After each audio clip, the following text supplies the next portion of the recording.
Class 10, Chapter 6, Structure of Atom.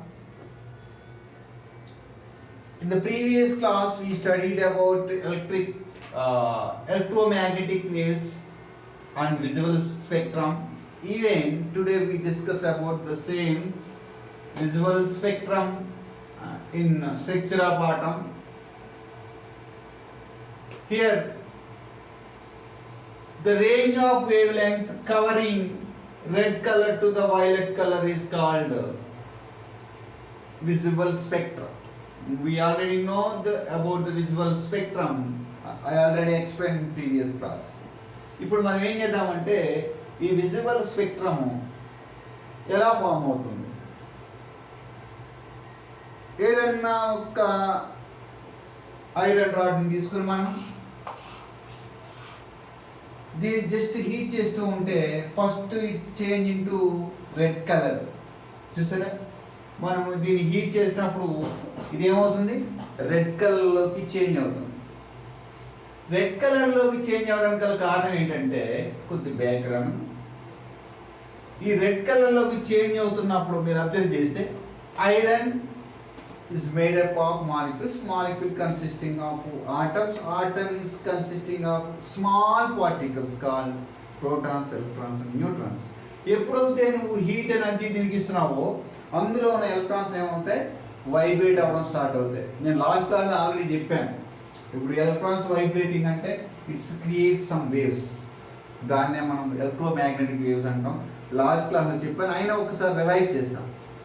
ఇప్పుడు ఒక steel పాండ్లో మనం వాటర్ తీసుకున్నాం అనుకో, ఒక స్టోన్ నువ్వు త్రో చేసాం అనుకో ఈ పాండ్లో చేసినప్పుడు ఇక్కడ ఉన్న వాటర్ మాలిక్యూల్స్ పైకి కిందకి ఎలా అవుతాయి, వైబ్రేట్ అవుతాయి. వైబ్రేట్ అయినప్పుడు నీకు ఒక వేవ్ అనేది ఫామ్ అవుతుంది. ఇది సిమిలర్, నువ్వు హీట్ ఎనర్జీ ఇచ్చినప్పుడు అందులో ఉన్న మాలిక్యూల్స్లో ఉన్న ఎలక్ట్రాన్స్ ఒకేసారి వైబ్రేట్ అవ్వడం స్టార్ట్ అవుతాయి.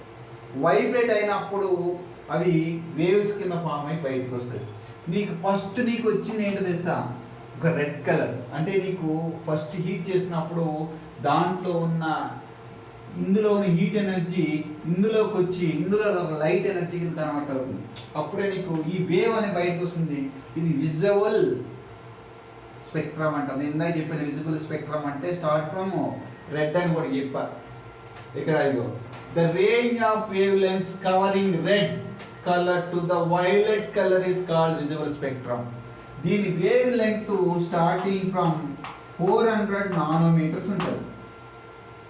నువ్వు దీన్ని ఇలాగా ఐరన్ రాడ్ని హీట్ చేసుకుంటా పోతా ఉంటే ఎలక్ట్రాన్స్ వైబ్రేషన్ ఏమవుతూ ఉంటుంది, పెరుగుతూ ఉంటుంది.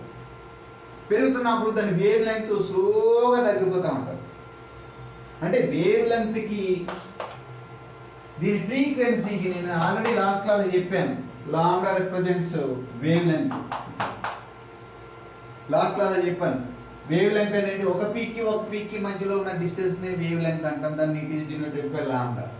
And the next one is new అనేది ఇచ్చేస్తాం. ఇది ఏంటంటే ఫ్రీక్వెన్సీ. ఈ ఫ్రీక్వెన్సీ కానీ వేవ్ లెంగ్త్ కానీ help us to understand electromagnetic wave. ఎప్పుడైతే ఎలక్ట్రాన్ పై కిందకి మూవ్ అవుతుందో దానికి ఆటోమేటిక్గా 2 ఫీల్డ్స్ ఫామ్ అవుతాయి. ఎలక్ట్రాన్ మూవ్ అవుతుందంటే దాని చుట్టూ ఒక ఫీల్డ్ ఫామ్ అవుతుంది, దాన్ని ఎలక్ట్రిక్ ఫీల్డ్ అంటాం. ఎలక్ట్రిక్ ఫీల్డ్ ఫామ్ అయిందంటే అది ఏం క్రియేట్ చేస్తుంది, ఒక మ్యాగ్నెటిక్ ఫీల్డ్ని ఫామ్ చేస్తుంది. అంటే రెండు ఒకదానికొకటి మళ్ళీ పర్పెండిక్యులర్గా ఉంటారు. దాన్నే ఎలక్ట్రిక్ ఫీల్డ్ వల్ల ఈ మ్యాగ్నెటిక్ ఫీల్డ్ వల్ల ఈ రెడ్ కలర్ ఫ్రేమ్ అని బయటకు వస్తుంది. దీన్నే ఎలక్ట్రోమాగ్నెటిక్ వేవ్స్ అంటారు.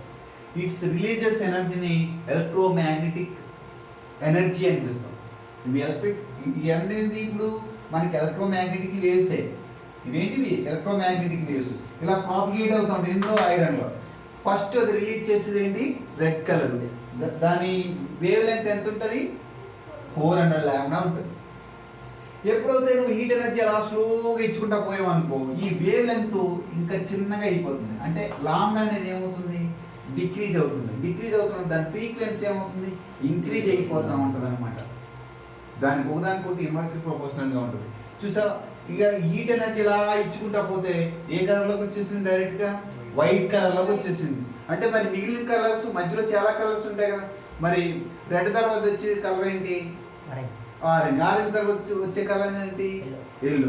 ఈ కలర్స్ అన్ని మిస్ అయిపోతున్నాయి. అంటే మనం కంటి పట్టుకున్నంత స్పీడ్గా ఏమవుతున్నాయి, కన్వర్ట్ అయిపోయి మనకు ఒక వైట్ కలర్ లైట్ కింద కన్వర్ట్ అవుతుంది అన్నమాట. ఏమైనా క్లియర్ అన్నట్టు ఫుల్ వైట్ కలర్ వచ్చేస్తుంది ఇలా. ఏమైనా క్లియర్ అన్నట్టు అంటే ఈ ఎలక్ట్రోమాగ్నెటిక్ వేవ్స్ అనేవి ఫామ్ అవడానికి గల కారణం ఏంటంటే the electrons inside the atom. అవి ఎప్పుడైతే నువ్వు హీట్ ఎనర్జీ ఇచ్చినావు ఆ ఎనర్జీని తీసుకుని అవి వైబ్రేట్ అవుతాం స్టార్ట్ అవుతాయి. స్టార్ట్ అయినప్పుడు అవి ఫామ్ అయ్యి ఏంటన్నమాట ఎలక్ట్రోమాగ్నెటిక్ వేవ్స్. ఆ వేవ్స్ అనేవి బయటకు వస్తూ ఉంటాయి. అంటే దాని ఫ్రీక్వెన్సీ మీద దాని యొక్క వేవ్ లెంగ్త్ మీద మాత్రమే ఆధారపడి డిఫరెంట్ కలర్స్ అనేవి మనకి ఎమిట్ చేస్తామన్నమాట. అంటే electromagnetic waves have wide variety of wave lengths. అంచేతే దీన్ని ఎలక్ట్రోమాగ్నెటిక్ స్పెక్ట్రమ్ అని పిలుస్తారు అనమాట. చూడండి ఇక్కడ electromagnetic waves have wide variety of wave lengths. The entire range of wave lengths is known as electromagnetic spectrum. Electromagnetic spectrum ఇందులో చూస్తుంది ఎలా వస్తుంది? ఎప్పుడైతే నువ్వు హీట్ ఎనర్జీ కానీ సంథింగ్ ఎనర్జీ ఇచ్చినప్పుడు అవి ఏమవుతాయి డిఫరెంట్. ఇప్పుడు ఫర్ ఎగ్జాంపుల్ ఇది వైట్ లైట్ ఉంది. వైట్ లైట్కి నువ్వు ట్రయాంగులర్ ప్రిజం, నీకు తెలుసు కదా ట్రయాంగులర్ ప్రిజం పెట్టినప్పుడు ఈ లైట్ ఇలా పడింది అనుకో, దీన్ని ఏం చేస్తా ఉంటుంది స్ప్లిట్ చేసి 7 కలర్స్ ఇప్పిస్తుంది. ఏది రెడ్ నుంచి వైలెట్ వరకు నీకు అన్ని కలర్స్ చేంజ్ అవుతాయి, డిఫరెంట్ అయిపోతాయి లాగా. బికాజ్ నువ్వు లైట్ ఎనర్జీ ఇస్తేనే కదా అది లోన ఉన్న ఈ ప్రిజంలో ఉన్న మాలిక్యూల్స్ ఏమవుతాయి, అందులో ఉన్న ఎలక్ట్రాన్స్ వైబ్రేట్ అవడం వల్ల నీకు డిఫరెంట్ కలర్స్ని ఆఫ్ లైట్ ఇస్తుంది. అంటే ఇక్కడ ఒక వేవ్ లెంగ్త్ ఉంటుంది, మళ్ళీ ఇక్కడ ఒక వేవ్ లెంగ్త్ ఉంటుంది. ఇది 700 నానోమీటర్స్. ఇది సారీ నాన్న, ఇది 700 నానోమీటర్స్ వేవ్ లెంగ్త్.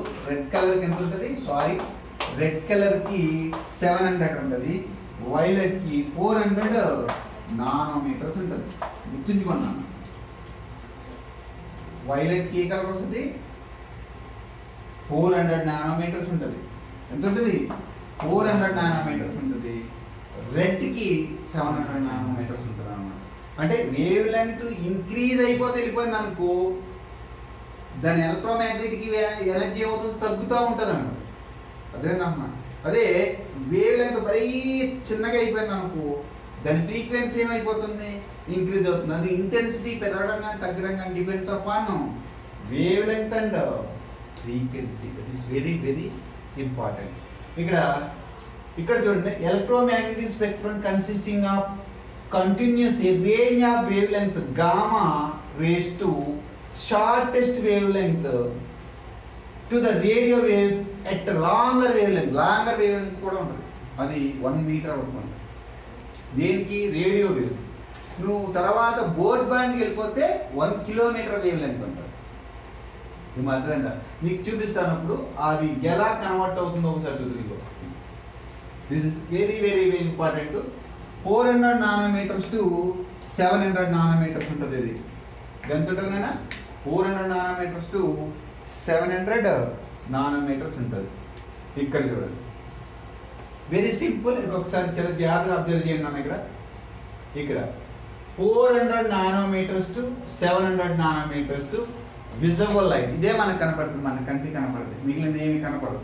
అంటే వేవ్ లెంగ్త్ మరీ తగ్గిందనుకో అవి మనకు కనపడవు, వేవ్ లెంగ్త్ మరీ పెరిగిందనుకో అవి కూడా మనకు కనపడవు. మై క్లియర్ అన్నాడు. ఇక్కడ వెరీ వెరీ ఇంపార్టెంట్ అంటే 1 నానోమీటర్ దగ్గర ఎక్స్రేస్ రిలీజ్ అవుతాయి. 1 నానోమీటర్ వేవ్ లెంగ్త్.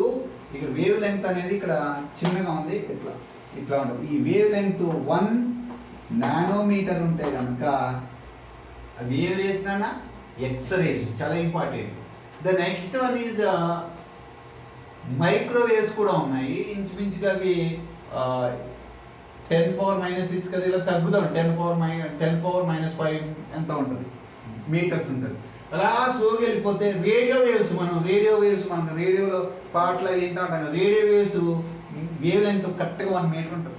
ఇందాక చెప్పాను ఆల్రెడీ. అలా పోతే బోర్డ్ బాండ్ సర్వీసెస్ మనకు వస్తూ ఉంటాయి కదా, ఇప్పుడు లైవ్ స్ట్రీమింగ్ అవన్నీ వస్తున్నాయి కదా, దాని వేవ్ లెంగ్త్ ఎంత ఉంటుంది? 1 కిలోమీటర్ ఉంటుంది. So longer wave length. ఈ ఇన్ఫ్రారెడ్ రేస్ అనమాట. ఇట్లా ఏమంటారు దీన్ని? 700 అబౌవ్ ఉంటే ఏంటి? Infrared race. నెక్స్ట్ 400 నానోమీటర్స్ లోపు ఉంటే ఇట్లా ఏం చెప్పాడు? ఇది ఏంటి? Ultra violet. చాలా ఇంపార్టెంట్. ఈ స్పెక్ట్రమ్ దేని ద్వారా వచ్చిందో అర్థమైందా నీకు? మనం హీట్ ఎనర్జీ ఇచ్చినప్పుడు ఆటంలో ఉన్న ఎలక్ట్రాన్స్ జంప్ అవటం వల్ల వస్తాయి. జంప్ అవ్వాలంటే దానికి ఎనర్జీ కావాలి. జంప్ అది ఎనర్జీ ఎక్కడి నుంచి ఇస్తారు? మనం ఎప్పుడైతే హీట్ చేస్తున్నామో రాయిని, ఇగో ఐరన్ రాడ్ని మనం ఎప్పుడైతే హీట్ చేసినామో ఆటోమేటిక్గా ఏమవుతుంది? ఈ హీట్ ఎనర్జీలో ఉన్న ఎనర్జీని తీసుకుంటుంది. అది రాత్రి ఉత్తినది జంప్ అవ్వాలి, దానికి ఎనర్జీ కావాలండి. ఇవన్నీ చాలా important points in the atomic structure. Okay, next మనము okay when heat the rod some of the heat energy is emitted as a light. ఎప్పుడైతే నువ్వు దాన్ని రాడ్ని హీట్ చేసినావో అందులో ఉన్న heat energy is emitted as a light కింద. ఎందుకంటే red colour flame వస్తుందంటే బయటకు వస్తుందంటే దాని అర్థం ఏంటి? దాని హీట్ ఎనర్జీని తీసుకునే కదా లైట్ ఎనర్జీ రెడ్ కలర్లో కన్వర్ట్ అవుతుంది. అలా హీట్ నువ్వు ఇచ్చుకుంటా పోయావు అనుకో, చూడండి, the first it turns into red at lower energy, తక్కువ energy corresponding to the higher wavelength. నీకు హయ్యర్ వేవ్ లెంగ్త్ ఉంటుందని చెప్పారు రెడ్ కలర్. సో ఇప్పుడు నువ్వు ఏం చేస్తావంటే దాన్ని స్లోగా నువ్వు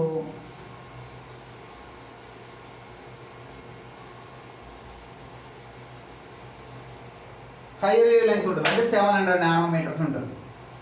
సో ఇంకా హీట్ ఇస్తా పోతున్నాం అనుకో, అంటే as temperature is rise it glows orange. తర్వాత ఆరెంజ్ కలర్లో చేంజ్ అవుతుంది, yellow colour, blue colour. The higher energy and lower wavelength వచ్చేస్తుంది. అది 400 నానోమీటర్స్ వచ్చేది, బ్లాక్స్ వచ్చింది. సో దీన్నే మనము అర్థం చేసుకోవడానికి మన మ్యాక్స్ ప్లాంక్ అనేవాడు చాలా బాగా ఎక్స్ప్లెయిన్ చేశాడు. సో మరి రెడ్ కలర్ గురించి చూస్తుందా? తర్వాత రెడ్ కలర్ తర్వాత ఏమొస్తుంది? ఆరెంజ్ వస్తుంది. ఆరెంజ్ తర్వాత ఎల్లో, తర్వాత బ్లూ.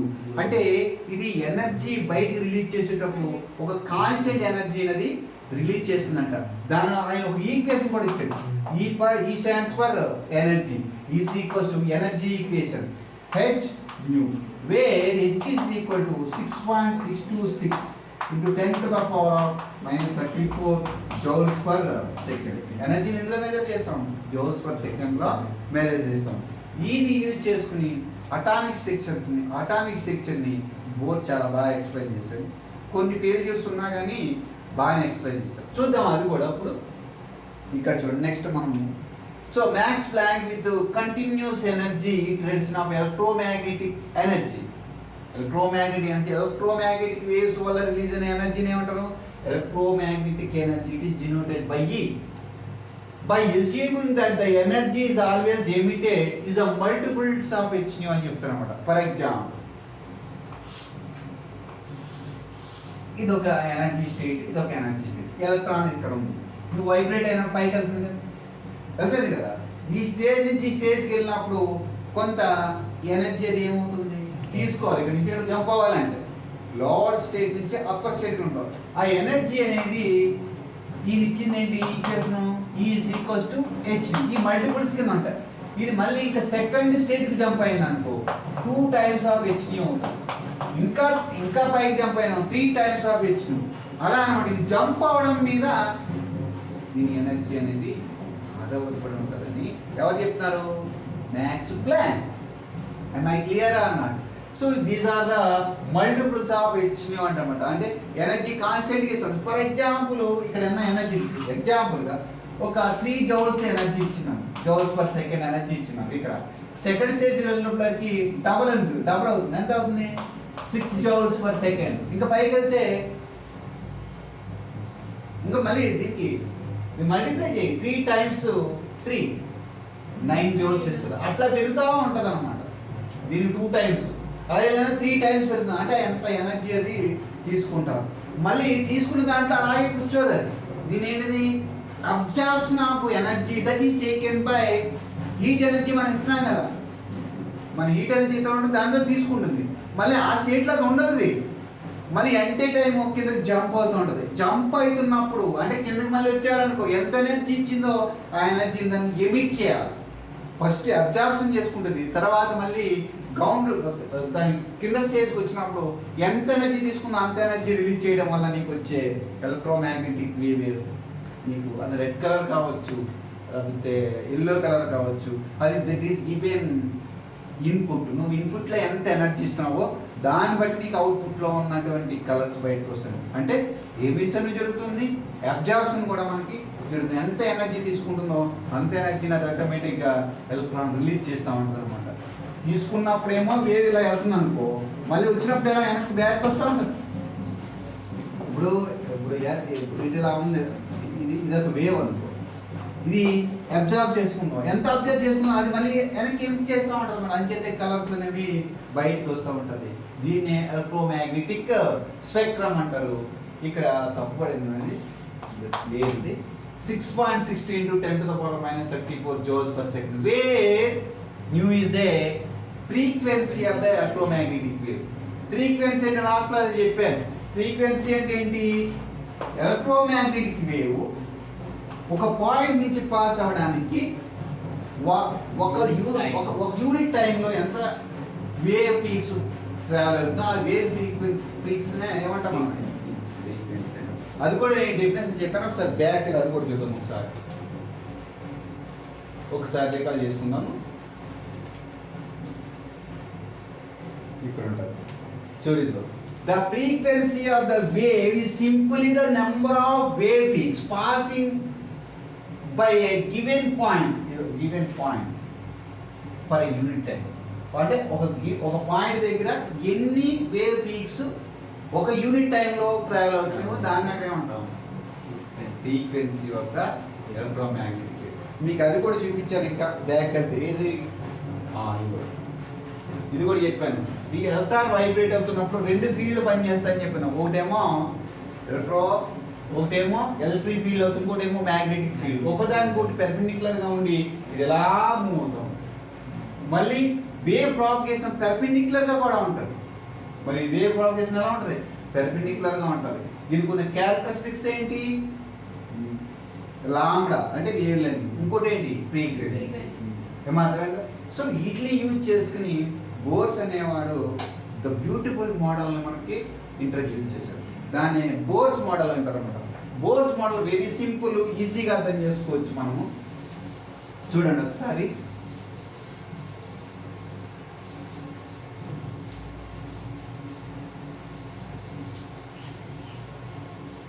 ఇక్కడ చూడండి. Niels Bohr proposed the electrons in the atom or occupies a stationary orbits or fixed energy. This is very fixed energy at a different distance from the nucleus. This is my atom. Suppose this is my atom. Atom is mostly hollow and nucleus at its center. So ఇందులో protons plus neutrons ఉంటాయి. Protons and neutrons యొక్క weight of the atom అవుతుంది. Electrons are revolving around the nucleus.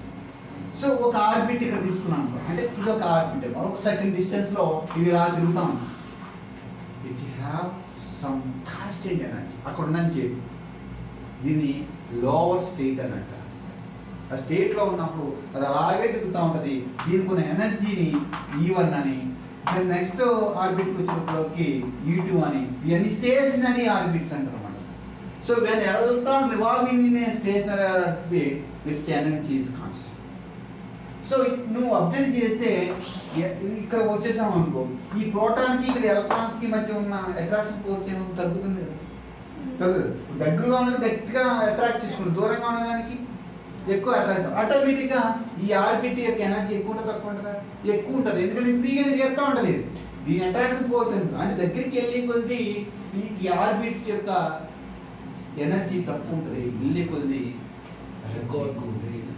అంచేతే అది ఏంటంటే E1 is always less than E2 is always less than E3 అంటారు. ఇది దీంట్లో కూడా దీని ఐ క్లియర్ అన్న. దీని ఎనర్జీ కూడా అలాగే మల్టిపుల్స్ కింద పెరుగుతుందని ఎవరు చెప్తున్నాడు? బోర్స్ చెప్తున్నాడు. ఇది క్లియర్ అన్నాడు. Niels Bohr proposed the electrons in the atom or occupies a stationary orbit of fixed energy, they have fixed energy at a different distance from the different distances. Okay, clear? Next, ఇక్కడ చూడండి, నేను already చెప్పాను, the energies of electron in the atom can be have only certain energy, E1, E2, E3 and so on. That is, the energy is quantized. అంటే ఇందులో ఉందని చెప్తున్న electron ఇప్పుడు దాని యొక్క ఎనర్జీని క్వాంటైజ్ చేసుకుంటుంది. ఎవరు మ్యాక్స్ ప్లాంక్ ఏం చెప్పాడు, ఈజ్ ఈక్వల్స్ అని చెప్పాడు హెచ్ న్యూ. ఇంత ఎనర్జీ ఉంటుంది, where H nu is a frequency and H is a Planck constant. ఇక్కడికి వచ్చినప్పుడు ఎంతో పెరుగుతుంది, డబల్ అవ్వచ్చు. ఇక్కడికి వచ్చినప్పుడు డబల్ అయింది అనుకో 2 హెచ్ న్యూ. సో దీని డిఫరెన్స్ ఎంత ఉంటుంది, ఎప్పుడు హెచ్ న్యూ ఉంటుంది ఎనర్జీ అది. సో ఇంకా ఎంత ఉంటుంది, 3 హెచ్ న్యూ అవుతుంది, అట్లా పెరుగుతూ ఉంటుంది దీని ఎనర్జీ. సో ఎనర్జీకి measure in joules per second. Okay, అది ఈ కాన్స్టెంట్ అనేది వాడు ఎక్స్పెరిమెంటల్గా ప్రూవ్ చేశాడు, మనం రాసుకున్నా కాదు, అది హైయర్ క్లాస్ మనం తెలుసుకుంటాం. ఇక్కడ that is the energy is quantize, the state corresponding to the energy is called stationary states. ఇట్లాంటి స్టేషనరీ స్టేట్స్ అన్న, ఇది first stationary state, second stationary state, third అలా. Next stationary state and the possible value of energy is called energy levels. దాని possible energy ఉన్నదని అంటే energy levels. ఒక్కొక్క energy levels ఒకలా ఉంటుంది, నాకు అలా ఉంటుంది, నీకు అలాగే ఎలక్ట్రాన్స్ కూడా ఎనర్జీ లెవెల్స్ డిఫరెంట్గా ఉంటుంది. డిస్టెన్స్ పెరిగి కూడా దాని ఎనర్జీ లెవెల్స్ పెరుగుతూ ఉంటాయి. అవుటర్మోస్ట్ సెల్లో ఉన్న ఎలక్ట్రాన్స్ ఈజీగా మనం ఏం చేయొచ్చు, రిమూవ్ చేయొచ్చు, because it is very power from the nucleus. అదే దగ్గరగా ఉన్న లాగా, ఎందుకంటే ప్రోటాన్స్ ఎలక్ట్రాన్స్ అట్రాక్ట్ చేసుకుంటుంటారు. Next, so the Bohr's model explained the line spectra observed in the case of hydrogen atom is successfully model as per the line spectra of hydrogen in the concern. కానీ ఇది దాని ముందు నేను ఒకటి చెప్పడం మర్చిపోయాను. ఎప్పుడైతే ఇక్కడ కూర్చోండి, ఇప్పుడు లోవర్ స్టేట్ నుంచి అప్పర్ స్టేట్కి వెళ్తున్నాను, ఇది లోవర్ స్టేట్లో ఉంది, దీని ఈ స్టేట్ అంటే స్టేషనరీ స్టేట్ అంటారు. ఎప్పుడైతే కొంత ఎనర్జీ బయట నుంచి తీసుకున్నాను, హీట్ ఎనర్జీ కావచ్చు, లైట్ వల్ల కావచ్చు, లైట్ ఎనర్జీ కూడా పడినప్పుడు ఆటోమేటిక్గా ప్రిజం మీద పడినప్పుడు 7 కలర్స్ కింద ఎలా ఇడిపోతాయి, అలా ఎనర్జీ తీసుకున్నాం కానీ ఇది ఆటోమేటిక్గా అవుటర్ మోస్ట్ సెల్కి జంప్ అవుతుంది. అంటే కొంత ఎనర్జీ తీసుకుంటుంది, జంప్ అయినప్పుడు కొంత ఎనర్జీ బయట నుంచి తీసుకుంటుంది, ఒక వేవ్ లాంటివి ఉంటుంది, కొంత ఎనర్జీ తీసుకుంటుంది, అప్పుడు ఇది జంప్ అవుతుంది. జంప్ అయ్యి మళ్ళీ అక్కడ దీన్ని ఎక్సైటెడ్ స్టేట్ అంటారు. ఇది very very important. Lower states ఉంటుంది, ఏంటంటే ఇంకోటి ఏం చెప్పినాము, ఎక్సైటెడ్ స్టేట్. ఈ 2 స్టేట్లు కూడా ఉంటాయి కంపల్సరీ. ఈ 2 స్టేట్లు అనేది చాలా ఇంపార్టెంట్ ఇక్కడ మనకి క్లియర్ అమ్మా. సో ఎక్సైటెడ్ స్టేట్లో ఎక్కువ సేపు ఉండదు, మళ్ళీ జంప్ అయ్యి కిందకు వస్తుంది. కింద వచ్చినప్పుడు ఎంత ఎనర్జీ లాంచ్ అయిందో అంత ఎనర్జీ మళ్ళీ బయటకు వస్తుంది. అప్పుడే మనకి ఎలక్ట్రోమాగ్నెటిక్ వేవ్స్ ఆ వేవ్ లెంగ్త్ని బట్టి ఆ కలర్స్ అనేవి ఆ మెటీరియల్ నుంచి బయటకు వస్తూ ఉంటుంది అనమాట. ఒక సోడియం ల్యాంప్స్ తీసుకుంటే మీకు ఎల్లో కలర్ లైట్ బయటకు వస్తుంది. సోడియం ల్యాంప్ చూసారా, సోడియం ల్యాంప్ ఏమొస్తుంది, ఒక పర్టికులర్ వేవ్ లెంగ్త్తో బయటకు వస్తుంది, అది ఎల్లో కలర్. అంటే దాని వేవ్ లెంగ్త్ ఇంత ఉంటుందని, ఏదో 400 to 700 నానోమీటర్ మధ్యలో ఉంటుందని వేవ్ లెంగ్త్ అట్లా. సరే, ఇప్పుడు బోర్స్ ఇందులో ఇదోటి లోవర్ ఎనర్జీ స్టేట్ నుంచి హయ్యర్ ఎనర్జీ స్టేట్కి జంప్ అయినప్పుడు it's observe the light energy. When ఇక్కడి నుంచి ఇక్కడ జంప్ అయినప్పుడు, అంటే అప్పర్ స్టేట్ నుంచి లోవర్ స్టేట్కి ఎలక్ట్రాన్స్ జంప్ అయినప్పుడు అది కొంత ఎనర్జీని రిలీజ్ చేస్తూ ఉంటుంది. బయటికి ఎంత తీసుకుందో అంత ఎనర్జీ రిలీజ్ చేస్తుంది. అప్పుడే ఎలక్ట్రోమాగ్నెటిక్ వేవ్స్ అనేవి బయటికి వస్తూ ఉంటాయి. కానీ దీన్ని ఒక పర్టికులర్ ఇది మనము స్కాన్ చేసి చూసినప్పుడు ఇందులో ఇక్కడ లైన్ స్పెక్ట్రా అనేది కనపడుతుంది. బోర్స్ హైడ్రోజన్ ఆటం మీద లిమిటేషన్స్ తర్వాత చూద్దాం. ఇది హైడ్రోజన్ స్పెక్ట్రమ్ అనమాట. ఎప్పుడైతే దీన్ని టెలిస్కోప్లో చూసినప్పుడు దీనికి చూసే లైన్స్ కనపడుతున్నాయి. ఇవేంటి, మధ్యలో బ్లాక్ కనపడుతుంది. బ్లాక్ అంటే ఏంటి, ఆ వేవ్ లెంగ్త్ మనం కళ్ళు పట్టుకోకపోయినా చీకటి కనపడుతుంది అంతే. ఇది నీకు విజిబుల్ లైన్, విజిబుల్ స్పెక్ట్రమ్ మాత్రమే కనపడుతుంది. ఇదే మీకు కనపడదు కలిగి, దీని వేవ్ లెంగ్త్ కనపడతా ఉంటుంది. నువ్వు హైడ్రోజన్ బల్బ్ తీసుకుని నువ్వు ఆన్ చేసి చూస్తే నీకు కరెక్ట్గా నీకు ఏ లైన్స్ కనపడుతుంది, అందులో ఒక బ్లూ, ఇది ఒకటి రెడ్, ఇంకోటి బ్లూ, ఇంకోటి థిక్ బ్లూ కనపడతా ఉంటాయి ఇది కంపల్సరీ. కానీ దీని ఇంకా మైక్రోస్కోప్లో చూస్తే ఇంకా హై రిజల్యూషన్ కెమెరాతో దీన్ని స్కాన్ చేస్తే ఒక్కొక్క లైను మళ్ళీ స్మాల్ లైన్స్ కింద కన్వర్ట్ అయిపోతుంది. దీని గురించి బోర్స్ ఎట్లా పోయి దీన్ని స్పైన్ స్పెక్ట్రమ్ అంటారు, పైన్ స్పెక్ట్రమ్ అంటారు, స్పైన్ స్పెక్ట్రా అంటారు. దీని గురించి ఎవరు ఎక్స్ప్లెయిన్ చేయలేకపోయారు? బోర్స్ అనేవాడు ఎక్స్ప్లెయిన్. ఇక్కడ రాసింది the structure of line spectra is known as fine spectra. ఈ ఫైన్ స్పెక్ట్రా అంటే స్ట్రక్చర్ని స్ప్లిట్టింగ్ అయిపోతాం, ఆ లైన్స్ అన్ని ఏమవుతున్నాయి. దీని గురించి ఎవరు ఎక్స్ప్లెయిన్ చేయరు? ఇది లిమిటేషన్స్ వర్క్ ఆడుకుంది. దీన్ని మాడిఫై చేసింది సోమర్ఫీల్డ్. ఇది ఈ లైన్ స్పెక్ట్రా అంటే ఈ ఫైన్ స్పెక్ట్రా ఎలా వచ్చిందని ఎక్స్ప్లెయిన్ చేయడానికి మళ్ళీ ఎవరు వచ్చారు? సోమర్ఫీల్డ్ అనే బోర్ సోమర్ఫీల్డ్ మోడల్ అనుకుంటారు. బోర్ సోమర్ఫీల్డ్ మోడల్ అంటారు. ఈ మోడల్ ఎలా ఉంటుందంటే చాలా ఈజీగా అర్థం చేసుకోవచ్చు. యాక్చువల్గా ఇప్పుడు నాటం అనేది నా ఆటం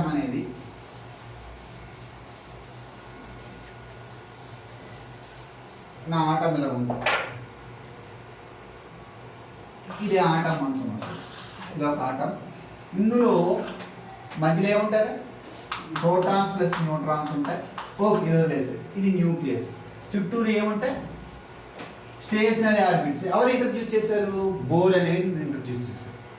బోర్ ఇంట్రడ్యూస్ చేసిన ఇది ఉంది కదా, ఇది సింపుల్గా తీసుకుంటే ఇది ఆర్బిటాల్ అవుతుంది. దీనికి ఒక సబ్ ఆర్బిటాల్ని సోమర్ఫీల్డ్ ఇంట్రడ్యూస్ చేశారు. అందుకే ఒక లైన్ కొన్ని లైన్స్ కింద స్ప్లిట్ అవుతున్నాయని చెప్తున్నమాట. అంటే ఎలక్ట్రాన్ ఈ ఆర్బిట్లోనే ఉంటుంది, కానీ దీనికి ఒక సబ్ ఆర్బిట్ ఎక్కడైనా మూవ్ అవ్వచ్చు. యాక్చువల్ సర్క్యులర్ పాత్లో మూవ్ అవుతుందని ఎవరు చెప్పారు? బోర్ చెప్పాడు. యాక్చువల్ సర్క్యులర్ పాత్లో తిరుగుతుంది, దానికి కొంత ఎనర్జీ ఉంటుంది. అది తిరుగుతూ దాని ఎనర్జీని ఏమవుతుంది? లాస్ అయిపోయి స్లో వచ్చి మళ్ళీ ఇంట్లో పడిపోవాలి. కానీ పడదు, తిరుగుతుందంటే it sustains that repulsive force and attraction force. Repulsive force and attraction force అనేది సస్టైన్ చేసుకుని న్యూట్రలైజ్ అవుతుంది. దానికి రీజన్స్ ఎదగడానికి ఇక్కడ యూజ్ చేసింది ఏంటి? Sub orbital. So first cell తీసుకున్నాం అనేది, ఫస్ట్ ఆర్బిట్ తీసుకున్నాం, దీనికి ఒక సబ్ సెల్ ఉంటుంది. దానికి ఆయన ఏం పెట్టాడంటే L = 0 అని, N = 1 అని కూడా అంటారు. N = 1 అంటే ఫస్ట్ ఆర్బిట్, దాంట్లో ఉన్న సబ్ ఆర్బిటాల్ అది కూడా సర్క్యులర్ షేప్ లో ఉంటుంది. మంచిది నీకు కనపడుతుంది. సెకండ్ సెల్, ఇది సెకండ్ సెల్. అంటే నేను ఇక్కడికి వస్తాను, ఈ సెల్కి వచ్చినప్పుడు నువ్వు సెకండ్ సెల్లోకి వచ్చావు. ఇక్కడ అంటే N = ఎంత? ఇప్పుడు 2. We are in second stationary orbit. అప్పుడు దానికి 2 సబ్ ఆర్బిటాల్స్ ఉంటాయంట. అవి ఎలా ఉంటాయంటే ఎలిప్టికల్ ఆర్బిట్లో ఉంటాయి అని చెప్తాడు. ఎవరు? సోమర్ఫీల్డ్ ఇంట్రడ్యూస్ చేస్తున్నారు. అంటే electrons not revolving in the circular path, it is revolving in elliptical orbit. అప్పుడు న్యూక్లియస్ ఎక్కడ ఉంటుంది? న్యూక్లియస్ అనేది ఉంటుంది కదా. మరి వాడు చెప్తున్నాడంటే ఇది ఒక ఎలిప్స్ అనుకున్నాం, ఇది మేజర్ యాక్సెస్ అంటారు. ఇవన్నీ బాగా నేర్చుకోవాలి. వీటి ఏమంటారు? మేజర్ యాక్సెస్ అంటారు. ఇదేంటిది? Minor access. ఇది సెంటర్ అంటారు. ఇది సెంటర్ ఆఫ్ ద ఎలిప్స్. కానీ దానికి 2 ఫోకస్లు ఉంటారు. ఫోకస్ అంటారు అన్నమాట. దీన్ని ఫోకస్ అంటారు అన్నమాట. ఈ ఫోకస్ని ఒకటి ఎస్ అయితే ఒకటి ఎస్ డాష్ అవుతుంది. సో ఇది ఎస్ అయితే ఇది ఎస్ డాష్. ఇక్కడ న్యూక్లియస్ ఉంటుంది, లేకపోతే ఇక్కడైనా, అంటే ఇది తిరుగుతూనే ఉంటుంది. కానీ ఈ మేజర్ యాక్సెస్ మీద ఎక్కడో చోట దానికి న్యూక్లియస్ అనేది ఇక్కడైనా ఉంటుంది, ఇక్కడ ఉంటుంది ఎలక్ట్రాన్. అది వెరీ వెరీ ఇంపార్టెంట్. 1 మినిట్ అయిపోతుంది ఇంకా. సో థర్డ్ సెల్కి వచ్చామనుకో, థర్డ్ సెల్లో మళ్ళీ ఎన్ని ఎలక్ట్రాన్స్ ఉంటాయి? ఎన్ని సబ్ ఆర్బిటాల్స్ ఉంటాయి? 3 సబ్ ఆర్బిటాల్స్ ఉంటాయి. అంటే ఫస్ట్ సెల్లో ఒక సబ్ ఆర్బిటాల్, సెకండ్ సెల్లో 2 సబ్ ఆర్బిటాల్స్, థర్డ్ సెల్కి వచ్చేటప్పటికి 3 సబ్ ఆర్బిటాల్స్. సో ఇక్కడ L = ఇక్కడ L = 0, L = 1. 2 వాల్యూస్ అంటారు, 2 ఎనర్జీస్, సబ్ ఎనర్జీ లెవెల్స్ అంటారు ఇట్లా. సో ఇక్కడికి వచ్చినప్పుడు N = 3 కదా. మరి 3 అప్పుడు L = 0 ఉంటుంది, L = 1 ఉంటుంది, L = 2 2 ఉంటుంది. సో ఎన్ కన్నా ఎల్ ఒకటి తక్కువ ఉంటుంది. They start from 0 to n-1. Clear? ఏమర్థమైంది? నెక్స్ట్ క్లాస్లో మనం వేరే మోడల్ గురించి చూద్దాం. క్లియర్?